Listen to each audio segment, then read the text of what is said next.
नमस्कार। इस समय की बड़ी खबर यह है कि पुणे में सैनिटाइजर बनाने वाली एक कारखाने में आज आग लगने से 18 लोगों की मौत हो गई है। कारखाने में दोपहर बाद तेज लपटें निकलती दिखी और धुआं चारों ओर फैल गया। आग पर फिलहाल काबू पा लिया गया है।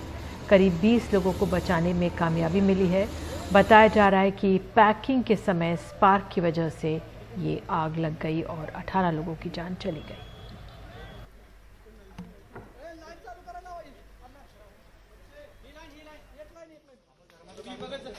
पैकिंग का जो काम चल रहा था तो कहीं वो जो हीटअप जो होता है उसमें कहीं स्पार्क हुआ है और स्पार्क होने के बाद वो इमीडिएट फायर पकड़ा है। पैकिंग के लिए जो लेडीज़ थी वो नॉर्मली ग्राउंड पर बैठ के पैकिंग कर रही थी, तो उन्हें पता नहीं चला कि वो फायर हुआ है। और जो केमिकल्स जो है, क्लोरीन केमिकल जो है, उसका जो धुआं है, वो धुआं और उसका जो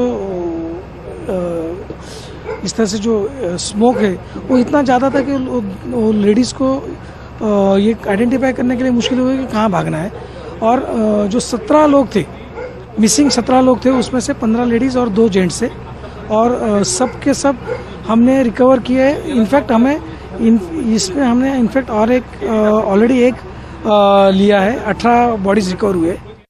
दुखद खबर है। उधर आज से दिल्ली, एनसीआर सहित देश के कई राज्यों में लॉकडाउन शर्तें सहित उनको हटाया जा रहा है। दिल्ली में भी बाजार खुल गए। सरोजनी नगर, चांदनी चौक के साथ बाजारों में चहल पहल दिखी, हालांकि ग्राहक कम नजर आए। आईटीओ में ट्रैफिक का दबाव भी दिखा।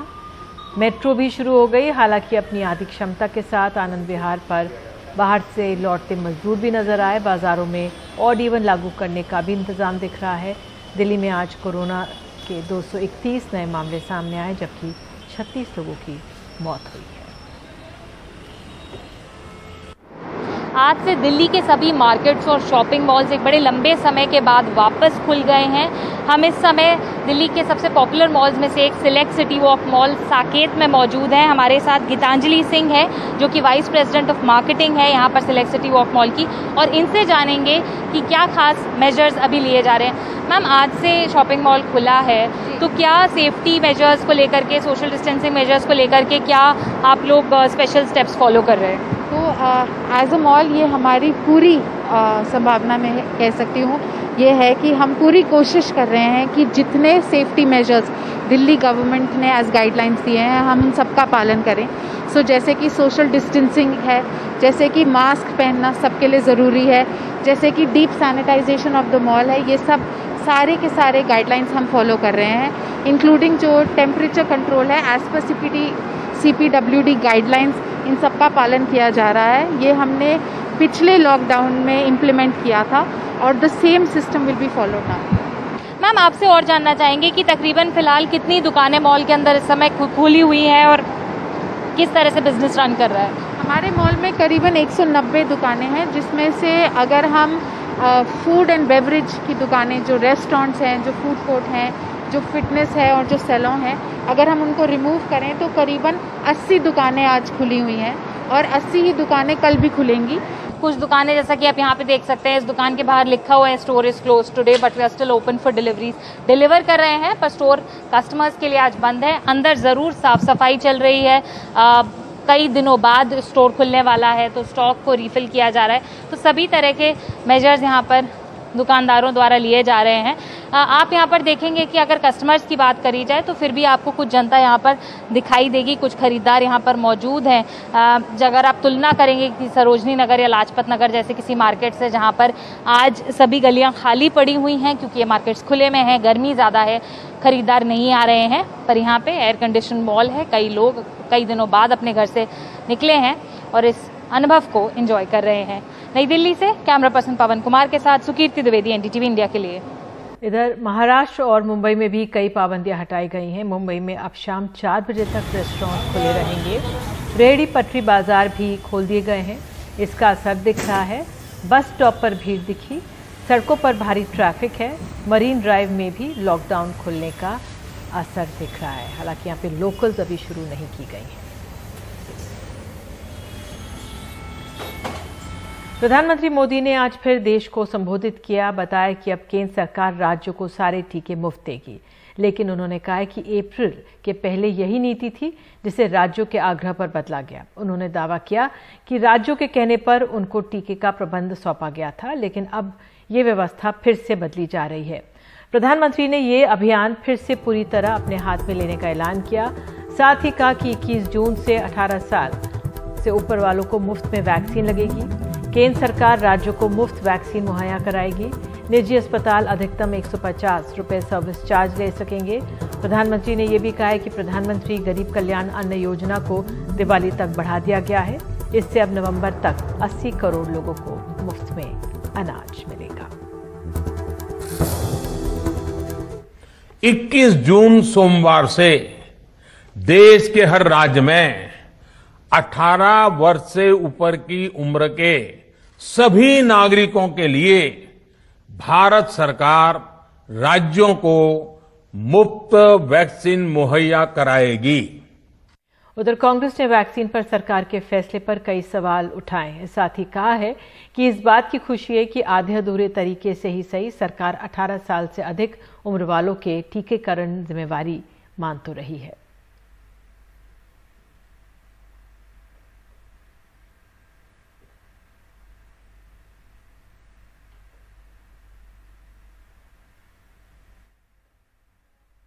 आज कम से कम एक बात की खुशी है, आधी अधूरी ही सही, भारतीय राष्ट्रीय कांग्रेस की उस मांग को स्वीकार कर, देश की उस मांग को स्वीकार कर 18 साल के आयु से अधिक हर भारतीय की वैक्सीनेशन की जिम्मेवारी अधूरे तरीके से ही सही मोदी सरकार ने उसे पार्शली माना तो सही।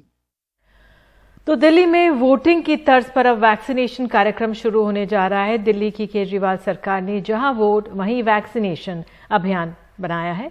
इसके तहत अब लोगों के घर जाकर उनको टीका लगाने के लिए कहा जाएगा और वैक्सीन उसी जगह लगेगी जहां व्यक्ति ने वोट डाला है। पूर्वी दिल्ली के पश्चिमी विनोद नगर में दिल्ली सरकार का स्कूल, यहां 45 साल से ऊपर के लोगों को कोरोना वैक्सीन लगती है। हाल ये है कि रोजाना 600 लोगों को वैक्सीन लगाई जा सकती है, लेकिन 200 लोग भी बड़ी मुश्किल से आते हैं। इसलिए टीकाकरण केंद्र पर माहौल ठंडा ही दिखता है। बाकी दिल्ली का हाल भी इससे बहुत ज्यादा अलग नहीं। इसलिए अब दिल्ली सरकार ने टीकाकरण अभियान तेज करने के लिए नई योजना बनाई है। जहां वोट वहां वैक्सीन, यानी जिस जगह वोट डाला वहीं वैक्सीन लगाई जाएगी पोलिंग बूथ के हिसाब से। दिल्ली के मुख्यमंत्री अरविंद केजरीवाल के मुताबिक दिल्ली में कुल 57 लाख लोग 45 साल से ऊपर के हैं। 27 लाख को टीका लग गया है, 30 लाख बाकी हैं। बूथ लेवल ऑफिसर इनके घर जाकर इनको वैक्सीन लगवाने के लिए प्रेरित करेंगे और स्लॉट देंगे। टीका लगवाने लोग वहीं जाएंगे जहां वोट डालने जाते हैं। इसके बाद जिसने टीका नहीं लगवाया उससे फिर बात करके टीका लगवाने के लिए समझाएंगे। 4 हफ्ते के भीतर 45 साल से ऊपर के सभी लोगों को टीका लगाने का प्लान है। क्या है ये अभियान?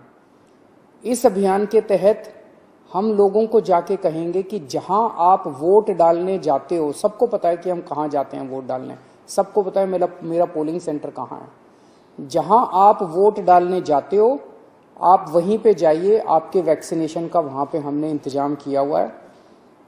पोलिंग सेंटर जो होता है वो लगभग घरों के बहुत पास होता है, वॉकिंग डिस्टेंस पे होता है, तो लोग बड़े आराम से चल के वहां पे वॉकिंग डिस्टेंस अपने घर के बगल पे वो कर सकते हैं।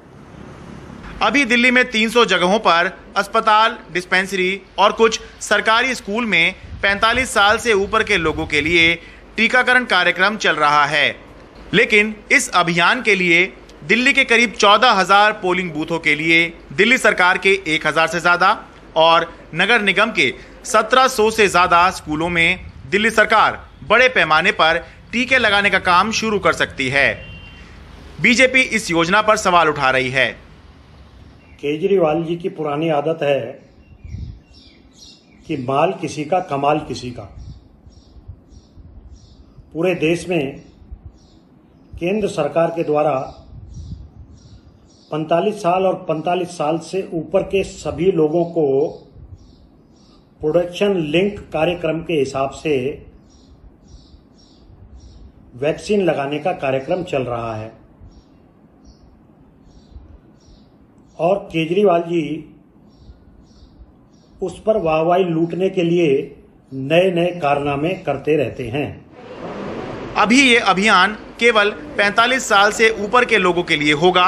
मुख्यमंत्री अरविंद केजरीवाल के मुताबिक जब 18 से 44 साल के लोगों के लिए पर्याप्त वैक्सीन उपलब्ध होगी तब उनके लिए भी ये अभियान चलाया जाएगा।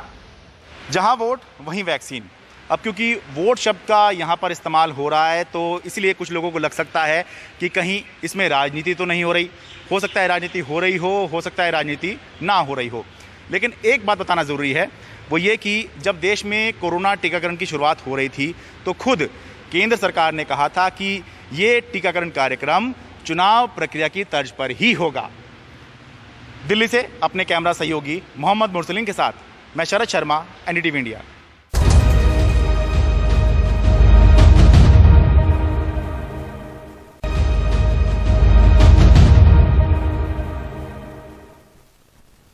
उत्तर प्रदेश से खबर। अलीगढ़ के एक गांव में मस्जिद के सामने से डीजे बजाते बारात गुजरने को लेकर झगड़े से तनाव है। झगड़े के बाद गांव के कुछ लोगों ने अपने घरों पर मकान बिकाऊ है के इश्तहार लगा दिए हैं। झगड़े को राजनीतिक रंग देने की पूरी कोशिश की जा रही है। नूरपुर गांव में एक दलित के घर बारात आई। बारात डीजे बजाती हुई एक मस्जिद के सामने से संकरी गली से गुजर रही थी। कुछ नमाजियों ने मस्जिद के सामने तेज आवाज में डीजे बजाने से मना किया। कहते हैं कि बड़े बूढ़े उनकी बात मान गए, लेकिन कुछ युवक आ गए। उन्होंने कहा कि हम म्यूजिक बंद नहीं करेंगे, ये कौन होते हैं बंद कराने वाले। इसी बात पे दोनों पक्षों में झगड़ा हो गया।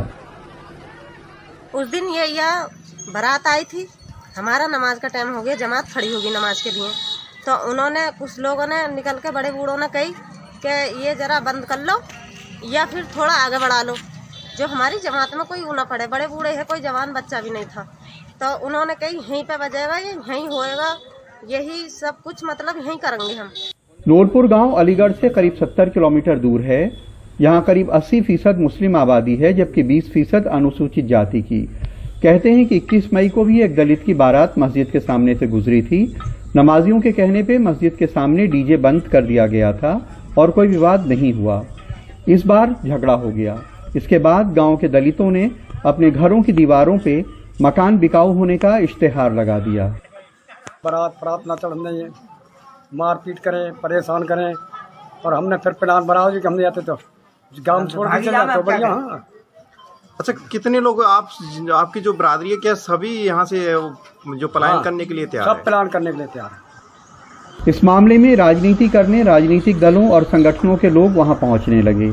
ऐसे ही एक गुट को प्रशासन ने रास्ते में ही रोक दिया, जहां उन्होंने नारेबाजी की और हनुमान चालीसा का पाठ किया।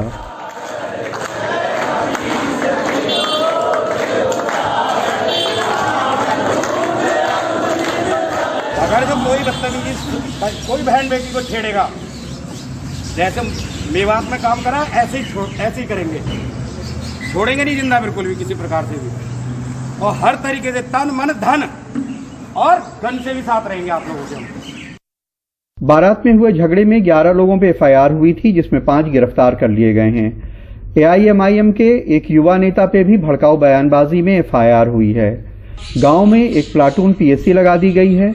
आज भी डीएम और एसएसपी ने मौके पे जाकर लोगों को सुरक्षा का भरोसा दिलाया। इस मामले में जो पहले से एफआईआर हुई थी उसमें 5 लोगों की गिरफ्तारी हो गई है, उनको जेल भेज दिया गया है। आज मैंने भी गांव का भ्रमण किया, सब लोगों से बात किया, तो प्रशासन की और पुलिस की कार्रवाई से संतुष्ट है। अब किसी प्रकार की कोई समस्या यहाँ पे है नहीं। मैंने एसडीएम साहब को निर्देशित किया है कि यहाँ पर बात करके एक पीस कमेटी बना दी जाए दोनों पक्षों के लोगों के साथ, उसमें हिंदू भी हो मुसलमान भी हो। अलीगढ़ का झगड़ा बहुत मामूली सी बात का है और इतनी मामूली सी बात पे झगड़ा होना नहीं चाहिए, जिसको इतने बड़े पैमाने पे राजनीतिक लाभ के लिए राजनीतिक रंग दिया जा रहा है। अगर किसी के घर में कोई बीमार है, अगर वहाँ कुछ बच्चे इम्तिहान के लिए पढ़ाई कर रहे हैं, अगर वहाँ कोई पूजा कर रहा है या कोई नमाज पढ़ रहा है, तो हमारी ये सामाजिक जिम्मेदारी होती है कि हम वहाँ पे शोर ना करें। और ये बहुत छोटी सी बात है, समाज इसी तरह चलता है। अगर ये बात मान ली गई होती तो बात इतनी तूल नहीं पकड़ती। अलीगढ़ में अदनान, और लखनऊ में कैमरामैन राजेश गुप्ता के साथ कमाल खान, NDTV इंडिया।